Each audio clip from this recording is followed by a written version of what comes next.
incredible papers. We're in the Studies on Language Learning section.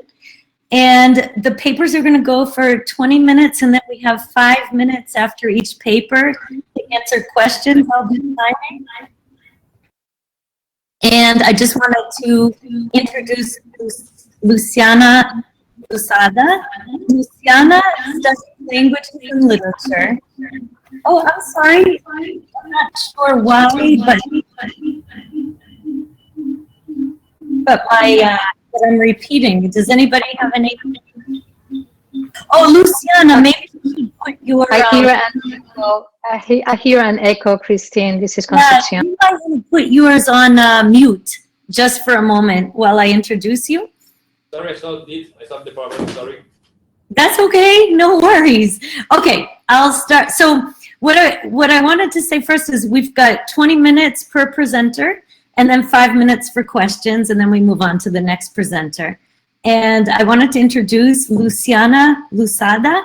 Luciana studied languages and literature. She is based in Germany, where she teaches Portuguese as a foreign language. She also holds a master's degree in technology and educational innovation. She has been a speaker on conferences on topics such as EdTech and culture. And with that, I'd like to introduce Luciana, and her paper is called The Rise of Audio Social Apps, a Tool for Language Learning. And Luciana, it's all yours. It's an honor to have you here.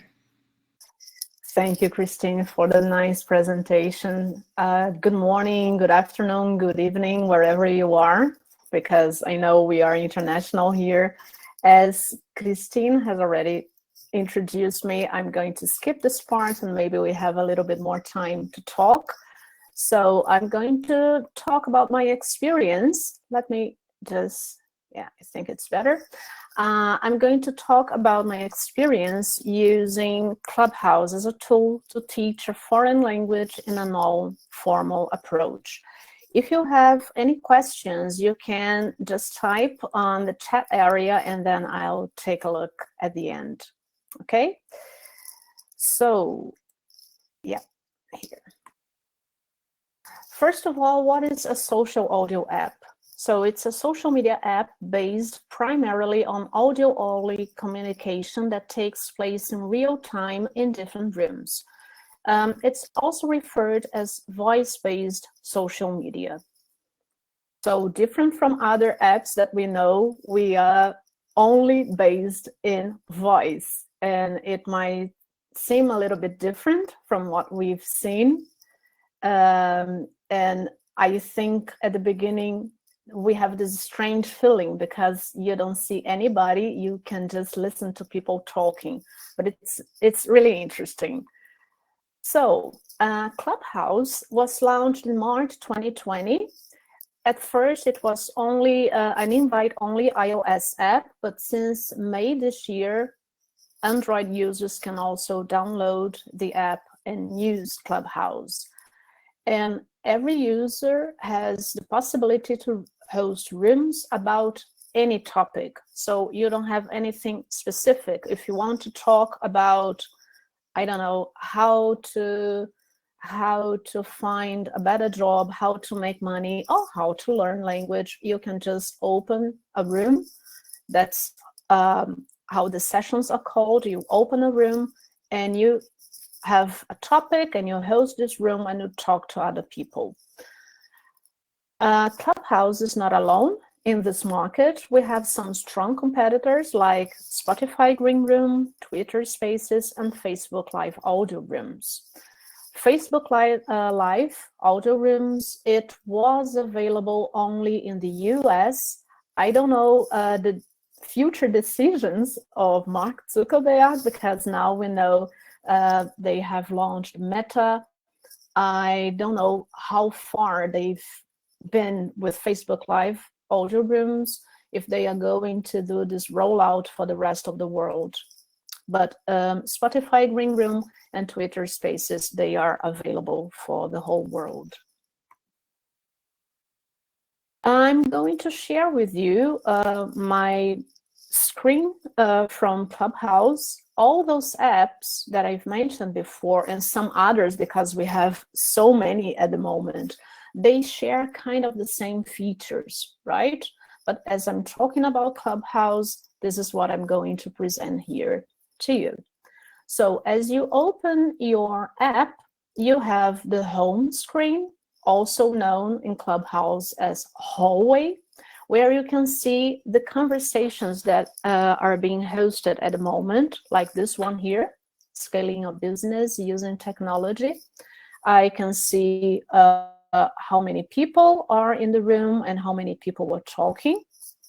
I can also see on the top the rooms that I activated the notification. So when they start, I get a message and I can join them. I also have here this green button, so I can start a new room about any topic, as I mentioned before.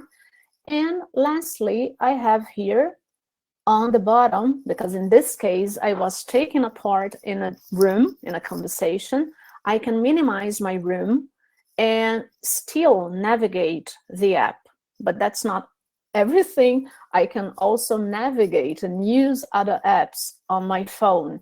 So it means that I'm not, let's say, I'm not there like in a prison in Clubhouse, right? So I can use many other features in and outside this app. This here is an example of a room. This is the club that I have that I'm going to talk about later. And here you can see the name of the club. In this case is the Portuguese Language Cafe, and the room that is taking place in this club. Boa noite, get started with Portuguese. Every room on Clubhouse has two main areas. This stage, this is exactly what you're seeing here, and the audience. On stage, we have the moderators. As you can see, this green icon near the name. It means that we are the moderators. We have the speakers, and you recognize the speakers because they have this mic icon, and the listeners. The listeners, they are not here, but it looks kind of the same. They just don't have the microphone, right? And they are listening to us. As a moderator, you have the whole control of the room, so you can open and close the room, finish the session. You can invite people that are in the audience to speak, but you can also accept the people that have raised their hands and they want to talk. You can accept exactly here with this icon. And those people, for example, they wanted to speak and we accepted them, right? And the listeners are there listening to us, listening to our conversation. I'm just going back here very fast. This is the raise hand. In this case, I was not a moderator, I was not a speaker, so if I wanted to speak, I had just to click on this icon, and the moderator here would see a number, and he has a list, and he can say, okay, this person can come up on stage and talk to us, okay? So moving on, Clubhouse is an app that is in constant development. So as I prepared this presentation, we had two very important updates, especially for people that are working with Clubhouse as an educational tool. Number one was the back channel that you can see here. So you can send text messages to anyone in Clubhouse when you are in a room or not, and it's very practical. And you have also the possibility to record a 30-second audio clip. This feature I haven't used yet, but I have used back channel, and I think it's really good because we have the possibility to communicate without unmuting the mic and saying something. And even people in the audience, they now can talk to us because maybe they are, I don't know, at the office, they cannot speak, but they can write very fast a message or something like that. I've also used for dictation, for exercises with minimal pairs in Portuguese, and it was really, really interesting. So usually people, they think, okay, what is Clubhouse? Is it a radio show? Is it a conference call? Is it a podcast? Well, I decided to focus on two aspects, synchronicity and interaction. And I would say that Clubhouse has synchronicity and interaction at the same time, because if we think about a radio show, for example, yes, it's synchronous, but we miss a lot of interaction. If you want to interact, you have first, the program needs to have this possibility. You have to call the radio station or even write an email or a letter, I don't know. In a podcast, it's something scripted, recorded, edited, and then published. So if you want to interact, yes, but it's not at the same time. In a conference call, yes, you have also synchronicity and interaction, or mostly yes, but not in the same way as in Clubhouse, or not so uncomplicated. So my definition of Clubhouse is an app without photos, likes, shares, comments, that makes possible the interaction between participants in a synchronous, direct, and uncomplicated way. Many people ask why is Clubhouse such a success? Especially at the beginning of this year, we had lots of downloads of the app and many people joined the platform. Number one, as I mentioned before, it started in March 2020, kind of the same time as we had this pandemic situation, and people, they were looking for ways to connect. And as Basil and Radcliffe mentioned, the intimacy of the voice is something that was really valued at this time. And the speaker's emotion and personality can be much better conveyed by voice. It's very different to listen to somebody than to read a comment, for example. The other point is the ability to perform multiple tasks while listening to a conversation. As I mentioned before, you can navigate other apps, you can navigate Clubhouse, and you can even do different things and just listen to the conversation. So it's also something that doesn't require your presence there, as in a conference call, for example, that you have maybe video or something like that, and you have to be there. Another very important point that is mentioned by Solaris and Strielkowski is the Zoom burnout. So after, especially this year, we had almost 9 months of pandemic, so many webinars and so many things. We noticed that people, they have a kind of screen tiredness and anxiety of being exposed, because the camera, when the camera is on, you see much of, I would say, even the intimacy of this person. And I'm sure everybody here has already maybe heard of an embarrassing situation with camera, you know, maybe a baby that cries or something, I don't know, somebody that is walking behind you or something like that. And of course, the last thing is the deeper sense of belonging and authenticity. Because as we don't have a script, everything is right there, we have this connection. So about the Portuguese Language Café, this is my club. I started in February 2021 with daily morning and evening rooms. And all the sessions, they had about 60 minutes. And my goal was to practice Portuguese as a foreign language. Some weeks later, I had the permission to open a club, to found a club, and that's what I did. And my goal was to attract native and non-native participants, Portuguese native speakers, I mean. And the rooms, they had random topics, so we could talk about vaccination, we could talk about politics, but also about Portuguese. And I have to confess that I was not very happy with that, because I think many people, they were just left behind. They didn't participate. So I carried out a survey together with our non-native participants between March and April, and I wanted to know about Clubhouse as a language learning tool. And my first question, and this just confirms what I thought before, we don't have people that, or the majority, they just have basic or good command. I would say a maximum A2, a B1 level. So of course, when we don't have a topic, the conversation can go really wild and it's a little bit difficult to follow. Then I wanted to know the means that they use to learn and practice Portuguese. And it was really interesting to notice that most of them, they use things that are considered non-formal.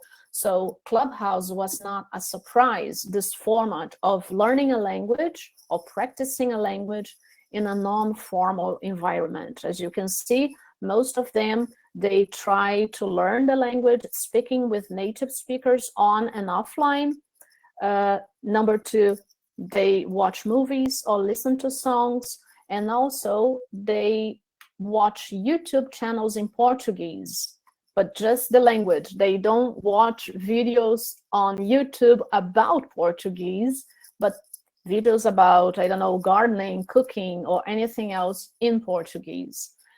Their perception of the app after using it some time is that they are more confident to speak, they have better understanding of natural conversational language, and they evaluate Clubhouse as a good tool for learning and practicing a language. And this is something that we also notice, especially with people that come often to the rooms, that they develop very fast.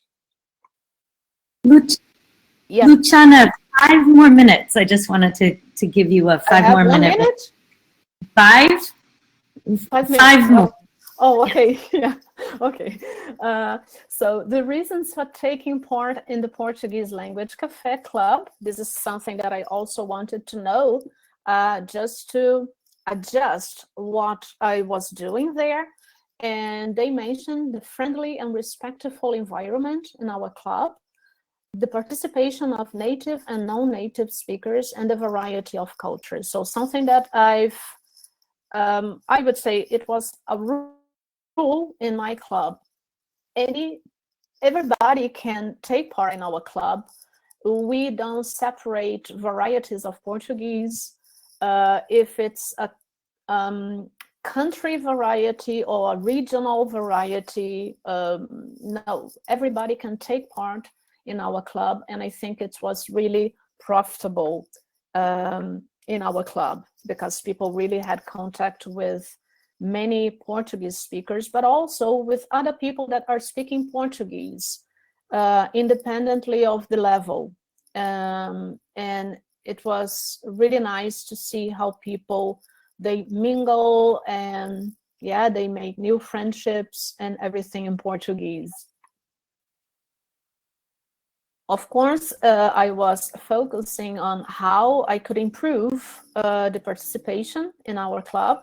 So I decided to ask them what could support a more active participation in the Portuguese language cafe.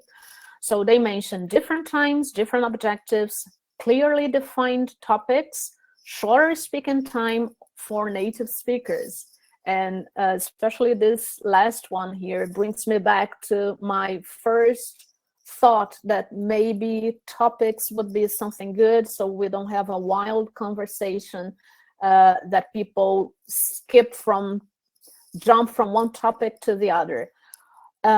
Different times would be something a little bit difficult to implement because in Clubhouse we have people from the middle of the US and from Dubai at the same time, and I'm in Germany, so it's a little bit difficult. So I decided to implement 2 possible things.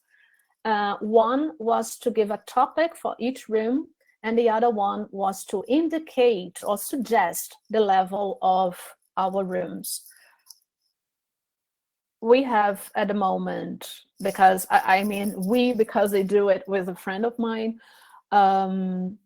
we have those sessions for beginners Portuguese, but it's just a suggestion. People that are in advanced level, they are also welcome. And we also have a conversation practice. What we've noticed, number one, better pronunciation and comprehension, especially among the people that come frequently to our sessions. They are more encouraged to speak. They have improved their oral production from a couple of broken words together to real comments and active participation. We also built a strong community with support from our members, as we accept people from all regions, all nationalities. We don't have any kind of control or rule there. And we also don't have the rule that is prohibited to speak other languages. So if you don't understand Portuguese 100%, you can use the languages that you have. People help each other. So we've already had beautiful examples of people helping Russian speakers. I don't speak Russian, but helping people that speak Russian to understand Portuguese or Arabic or something like that. And of course, I cannot forget that after those two changes, we have a larger number of members at the moment. We have something between 1.7K, 1.8K members in our club at the moment practicing Portuguese. So if you ask me if Clubhouse is a language learning, yes, definitely. Is it perfect? Not yet. But it gives the possibility to get in contact with different variants of a language. It doesn't matter if it's Portuguese or English, because people come together, and it's a great opportunity to have a multi and intercultural environment.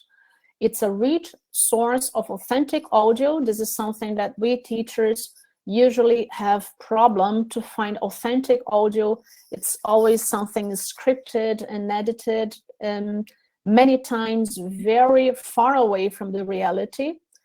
And as we don't have comments, photos, videos, and things like that, we practice a lot this attentive listening, because this is everything that you have. You have to listen to people. You cannot pretend that you are paying attention and you are not, because you are doing something else, for example. Now that we have the back channel, this text message feature, we can also have simple writing activities, as I mentioned before, and with the dictation and the minimal pairs. So everything is very simple, but I think it's the first step. And of course, if you let people use the other languages that they have, I think it's great to students or to participants to build up their confidence in using the whole repertoire of languages to learn a second, third, or fourth language. So it's very positive.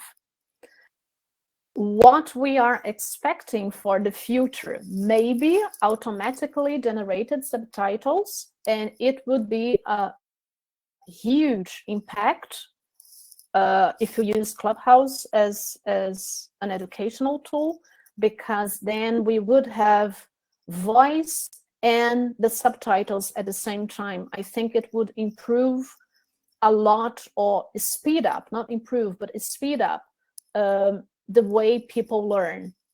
And the second thing that would be a good idea is to have a notepad native to the app.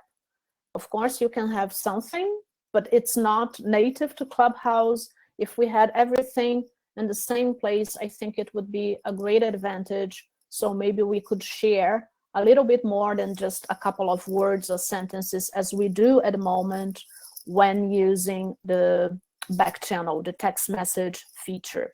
So those are two aspects that we are looking forward to. Let's see if they implement it. So this is the end of my presentation. Here are the references that I used to prepare this presentation, to prepare this paper. Thank you very much for your attention. Those are my contacts where you can find me, my email, Clubhouse, LinkedIn, and Instagram. And of course, if you are interested in taking part in Clubhouse, this is the QR code to my Portuguese language cafe. So thank you very much. And if you have any questions, feel free to ask me. Thank you.